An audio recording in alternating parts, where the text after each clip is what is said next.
الحمد لله نحمده ونستعينه ونستغفره ونؤمن به ونتوكل عليه ونعوذ بالله من شرور أنفسنا ومن سيئات أعمالنا من يهده الله فلا مضل له ومن يضلله فلا هادي له ونشهد أن لا إله إلا الله وحده لا شريك له ونشهد أن سيدنا ومولانا محمدا عبده ورسوله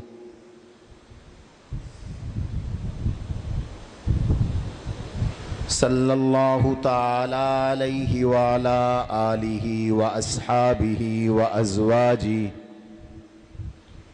وأتباعه وذرياته أجمعين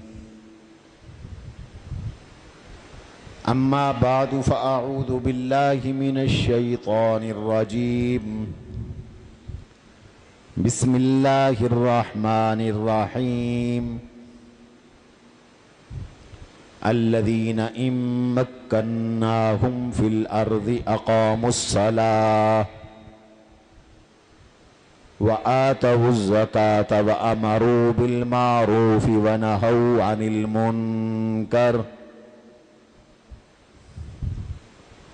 وقال تبارك وتعالى في موضع آخر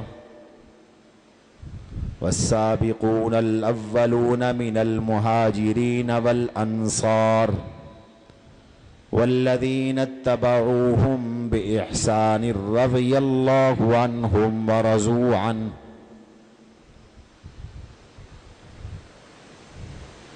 وقال رسول الله صلى الله عليه وسلم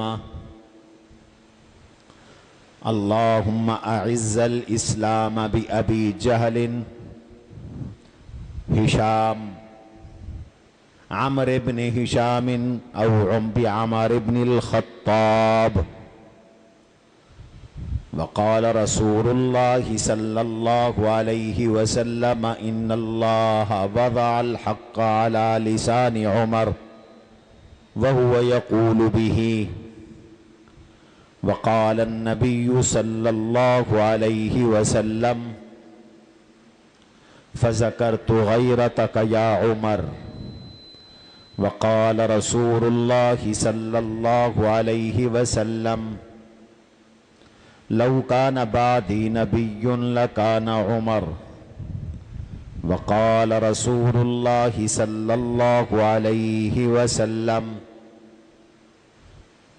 كان من قبلكم من الأمم فيه محدثون وإن يك هذا لكان عمر أو كما قال رسول الله صلى الله عليه وسلم وقال رسول الله صلى الله عليه وسلم يا عمر لسلكت فجا لسلك الشيطان فجا آخر صدق الله وصدق رسوله النبي الكريم ونحن على ذلك لمن الشاهدين والشاكرين والحمد لله رب العالمين اللهم صل على محمد وعلى آل محمد كما صليت على إبراهيم وعلى آل إبراهيم إنك حميد مجيد اللهم بارك على محمد وعلى آل محمد كما باركت على إبراهيم وعلى آل إبراهيم إنك حميد مجيد اللهم صل وسلم وبارك على سيدنا ومولانا محمد وعلى آله وصحبه كما تحب وترضى عدد ما تحب وترضى. یہ کولر بند کر دو دونوں طرف کے. برادران محترم، عزیزان گرامی، مسلمان بھائیوں، آج 29 ذی الحج سن 1443 ہجری ہے۔ اگر چاند 29 کا ہوا تو آج رات سے یکم محرم الحرام سن 1444 ہجری کا آغاز ہوگا، اور اگر چاند 30 کا ہوا تو پھر انشاءاللہ کل شام سے اور پرسوں نئے اسلامی ہجری سال کا آغاز ہوگا۔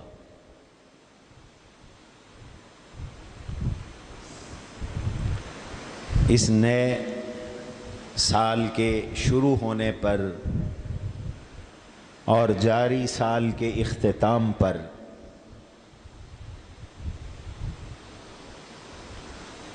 ہمارے لیے لمحہ فکریہ ہے کہ جانے والے سال میں ہم نے کیا کھویا اور کیا پایا۔ ہماری زندگی کا ایک سال اور کم ہو گیا، گزر گیا، گھٹ گیا، اور نیا سال جب شروع ہوا تو نہ جانے کہ یہ پورا سال بھی ہمیں ملے نہ ملے، یہ ہماری زندگی کا آخری سال شروع ہو رہا ہو۔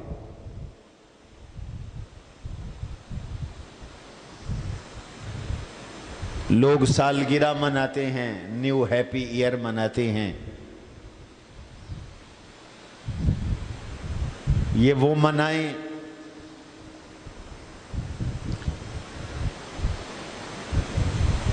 جن کا آخرت پر یقین نہیں ہے۔ مسلمان کا تو مرنے پر بھی یقین ہے، مرنے کے بعد اٹھنے پر بھی یقین ہے، جنت پر بھی یقین ہے، جہنم پر بھی یقین ہے، یوم الآخر پر اور قیامت پر یقین ہے۔ ہمیں تو خوش نہیں پریشان ہونا ہے کہ سال گزر گیا اور ہم اس سال میں اپنے اللہ کو نہ منا سکے اور ہم سال ضائع کر بیٹھے، ہمارا یہ سال بھی برباد ہو گیا۔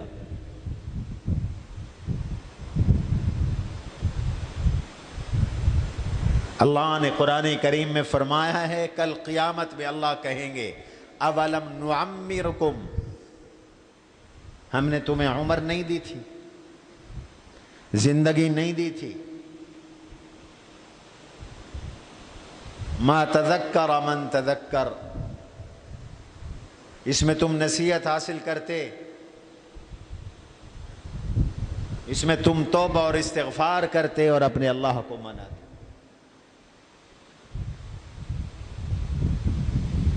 تو سال کے آخر میں ہم سب کے لیے یہ پیغام ہے کہ سال گزشتہ اور عمر رفتہ کے گناہوں پر توبہ کریں، استغفار کریں، اور سال نو کے آغاز پر اس سال کو طاعت کا سال، اللہ کی فرما برداری کا سال، اللہ تعالی کی رضا کی جستجو کا سال بنا دیں۔ اس لیے کہ گناہوں میں ڈوبی اور گزری ہوئی زندگی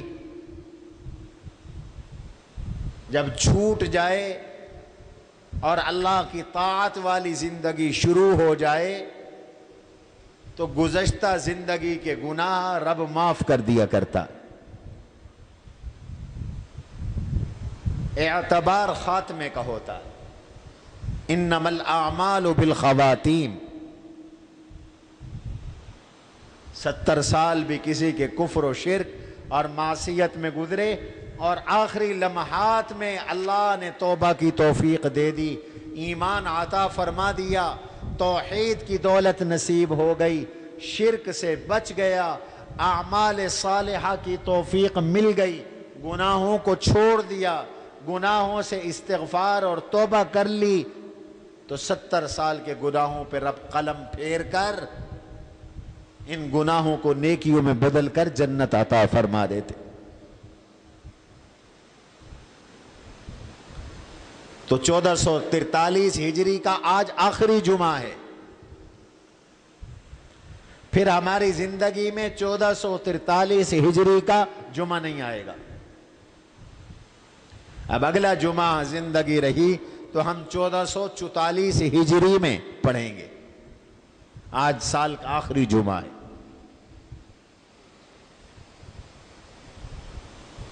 اور نئے سال کا پہلا دن ہمیں موت یاد دلاتا ہے. اس پہلی محرم کو، یکم محرم کو، امیر المؤمنین خلیفہ عادل و راشد مراد نبی داماد علی حضرت سیدنا عمر ابن خطاب رضی اللہ تعالی عنہ کی شہادت ہوئی. وہ اللہ کے پاس چلے گئے. اتنی بڑی شخصیت اللہ کے پاس چلی گئی، ایک دن ہم نے بھی چلے جانا.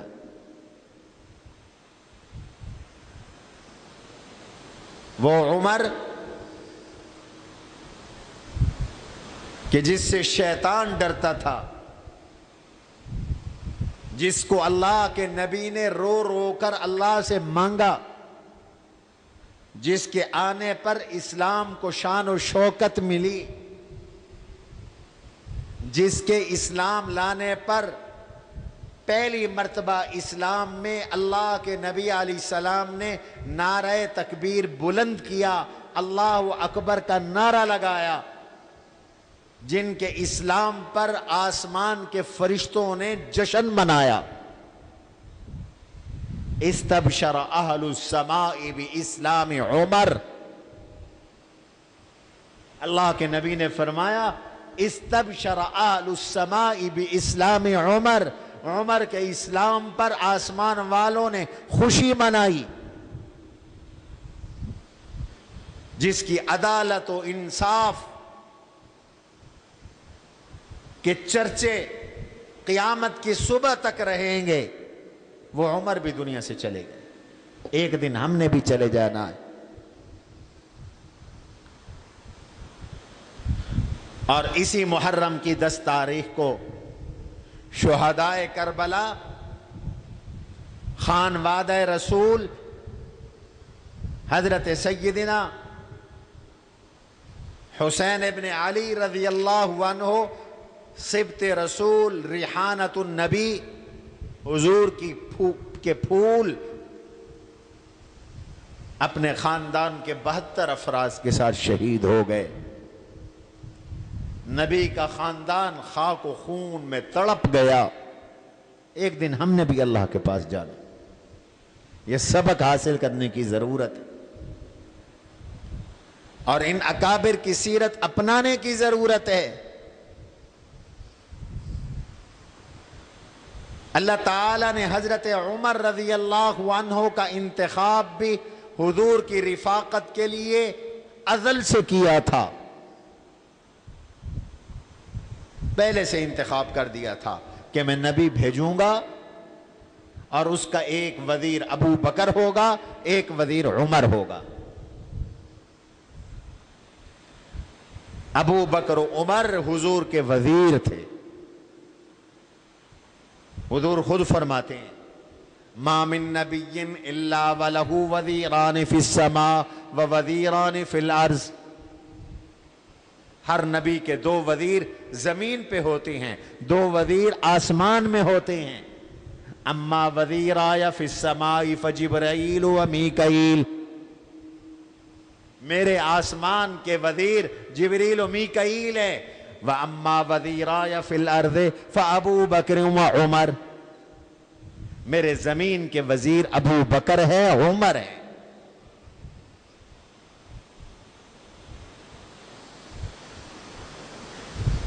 اللہ نے انتخاب فرمایا اور اللہ نے انہیں اسلام کی طرف راغب فرمایا.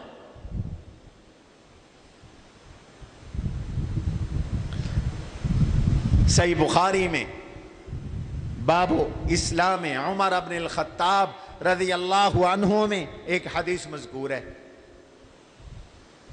ایک واقعہ مذکور ہے۔ حضرت عمر رضی اللہ عنہ تشریف فرما تھے، ایک آدمی گزرا، یہ مسلمان ہو چکے تھے، ایک آدمی گزرا۔ حضرت عمر بڑے ذہین، فطین، سمجھدار اور مردم شناس انسان تھے۔ اس کے چہرے کو دیکھا تو دیکھ کے فرمانے لگے، ایسے لگتا ہے کہ یہ شخص جاہلیت میں رہا یا یہ شخص جاہلیت میں نجومی رہا، کاہن رہا۔ ایک روایت میں کہنے لگے کہ میں جاہلیت میں تو فراست اور ذہانت اور سمجھ والا تھا، اب پتہ نہیں میری فراست ہے کہ نہیں، چلو اس کو بلا کر دیکھو میرا اندازہ صحیح ہے یا غلط ہے۔ اس شخص کو بلایا گیا، خوبصورت آدمی تھا، حدیث میں لفظ ہیں رجل جمیل، یہ خوبصورت آدمی تھا۔ حضرت عمر نے اس سے پوچھا کہ تو اسلام لانے سے پہلے کیا تھا؟ کہنے لگا میں کاہن تھا، نجومی تھا، میرے پاس جنوں کا آنا جانا تھا، جن مجھے خبریں دیا کرتے تھے اور میں لوگوں کو بتاتا تھا، لوگ مجھ پر اعتماد کرتے تھے۔ حضرت عمر رضی اللہ عنہ نے اس سے فرمایا، اچھا تو جنوں کی عجیب خبر کون سی تو نے دیکھی سنی؟ کہنے لگا ایک دن میں بازار میں گیا، میں بازار میں تھا تو میری جن نے آ کر مجھے اطلاع دی اور یہ الفاظ کہے، أَلَمْ تَرَ الْجِنَّ وَإِبْلَاسَهَا وَبَأْسَهَا مِنْ بَعْدِ إِنْكَاسِهَا وَلُحُوقَهَا بِالْقَلَاسِ وَأَحْلَاسِهَا۔ یہ جملے پڑھے جن نے، میں بازار میں تھا، أَلَمْ تَرَ الْجِنَّ وَإِبْلَاسَهَا، میاں تو جن اور جنوں کی پریشانی کو نہیں دیکھتا؟ جنوں کی پریشانی کو دیکھ، جن کتنے پریشان ہیں۔ وَبَأْسَهَا مِن بَعْدِ أَنْكَاسِهَا، ان کی تکلیف کو دیکھ، ان کے پلٹنے کے بعد، واپس آنے کے بعد وہ کتنی تکلیف میں ہیں۔ وَلُحُوقَهَا بِالْقَلَاسِ وَأَحْلَاسِهَا، جن اب جنگلوں کو چھوڑ کر اونٹوں اور ان کے سامانوں کے پاس آ گئی ہیں۔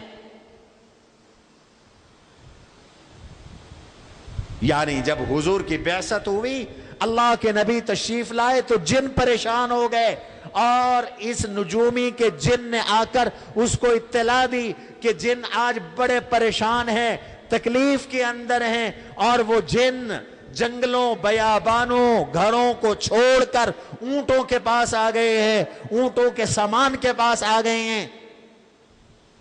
حضرت عمر نے فرمایا تو نے سچ کہا، میرے ساتھ بھی اس طرح کا ایک واقعہ ہوا۔ میں ایک بت کے پاس موجود تھا، اسلام سے پہلے لوگ بت پرست تھے اور بتوں کے نام پہ چڑھاوے چڑھاتے تھے،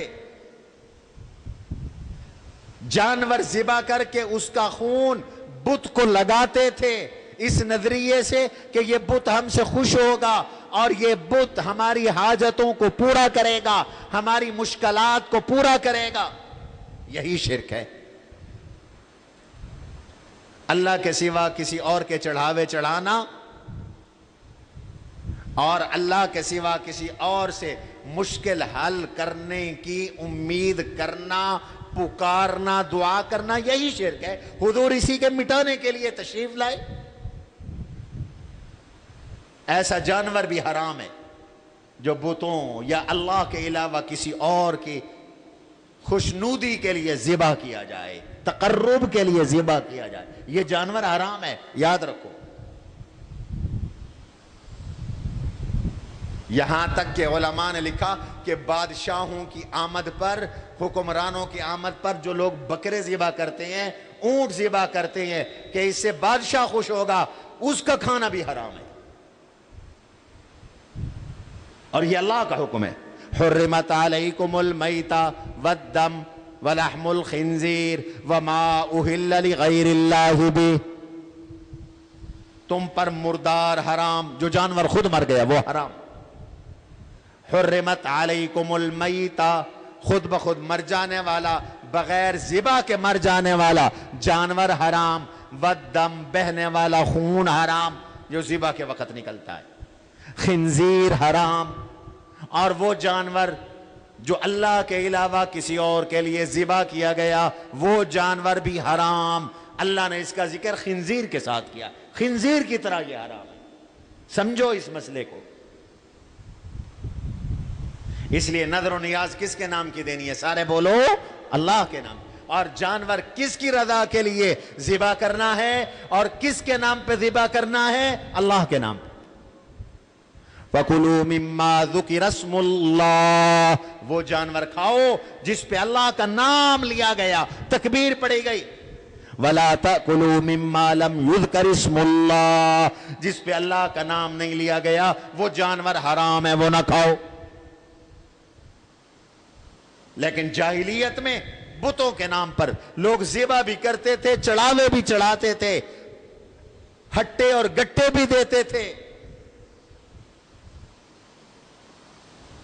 ہٹا گٹا بھی اللہ کے نام کا ہے، مزاروں پہ لے جاتے ہو، جائز نہیں ہے۔ سب علماء کا فتویٰ ہے، یہ جہالت ہے۔ صدقہ کرو، خیرات کرو اللہ کے نام پر، ہاں اللہ کے نام پر خیرات کر کے نیت کرو اس کا ثواب فلاں کو پہنچے، جائز ہے۔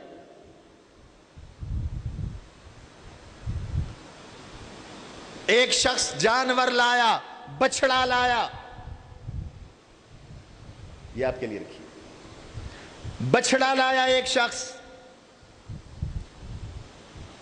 اور اس نے وہ بچڑا ذبح کیا بت کے نام پر، اور اس بچڑے کو بت کے نام پر ذبح کر کے اس کا خون اس بت کو لگا دیا، اس پتھر کو لگا دیا۔ تو اچانک ایک چیخ کی آواز آئی، ایک چیخنے والا چیخا، فصرخ صارخ، بخاری کی روایت ہے، صحیح بخاری میں یہ واقعہ ہے۔ ایک زوردار آواز بلند ہوئی کسی ایسے شخص کی جو نظر نہیں آ رہا تھا، اور زوردار آواز بلند ہوئی، امر نجیح رجل فصیح یقول لا الہ الا اللہ۔ یہ حضور کی بعثت کی اطلاع تھی جو جن دے رہا تھا۔ ابھی حضرت عمر کو بھی نہیں پتا تھا، ابھی لوگوں کو نہیں پتا تھا کہ حضور مبعوث ہو گئے اور وہ توحید کا کلمہ سنا رہے ہیں۔ جنہوں نے پہلے اطلاع کی اس شخص کو جو کاہن تھا، اس کو بھی اطلاع ملی، الم تر بالجن و ابلاسہا، الم تر بالجن و یاسہا، جیسے پہلے میں نے ابھی بتایا، جنوں کو دیکھو، و ابلاسہا، اور ان کی پریشانی کو دیکھو، و بأسہا من بعد انکاسہا و لحوقہا بالقلاس و احلاسہا، جن پریشان ہے، اس کاہن کو یہ اطلاع ملی۔ اور حضرت عمر اپنا واقعہ بیان کرتے ہیں کہ بچڑا غیر اللہ کے نام پر، بت کے نام پہ ذبح ہوا، اور بت کے نام پر بچڑا ذبح کر کے لگا دیا گیا، کس کے ساتھ؟ اس بت کے ساتھ، اس کا خون لگا دیا گیا۔ تو اس شرکیہ عمل پر ایک جن نے زوردار آواز سے اطلاع دی، امر نجیح رجل فصیح یقول لا الہ الا اللہ،